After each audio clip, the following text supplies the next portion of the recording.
वो बंगाल स्टेट ही था जिस पर ब्रिटिशर्स ने सबसे पहले कब्जा किया था और ये स्टेट ब्रिटिशर्स के लिए हमेशा इम्पोर्टेंट रहा, जिसके बाद कम से कम 140 साल तक कोलकाता ही अंग्रेजों की राजधानी रही। फिर क्यों अचानक उन्होंने अपनी राजधानी कोलकाता से दिल्ली ट्रांसफर कर दी? हाय, आई एम नेहा। अगर हिस्ट्री के ऐसे ही फैक्ट्स और नॉलेज जानना है तो मेरे चैनल को सब्सक्राइब करें, बेल आइकन को प्रेस करें।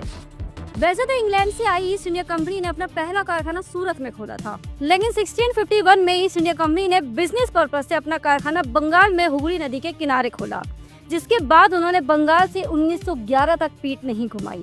बंगाल उस समय एक डेवलप स्टेट था जो अपने टेक्सटाइल और स्पाइस ट्रेड के लिए जाना जाता था। साथ ही बंगाल में मुगल प्रशासक थे जो उस समय इनके हमदर्द बने हुए थे और जिनके शासन को कुचलकर ये आसानी से बंगाल में राजनीति कर सकते थे, जिसे इन्होंने आगे जाकर अंजाम भी दिया। पर जैसे जैसे अब ब्रिटिशर्स का प्रशासन बंगाल में बढ़ता गया, उनके प्रशासन से बंगाली जनता बहुत ज्यादा परेशान हो गई थी और बंगाल पहला वो स्टेट है जिसमें नेशनलिज्म, राष्ट्रवाद बढ़ रहा था।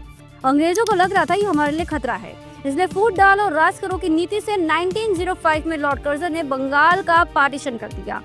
लेकिन इसके बाद सिचुएशन और खराब हो गई और अंग्रेजों का बंगाल में शासन चलाना बिल्कुल ही मुश्किल हो गया।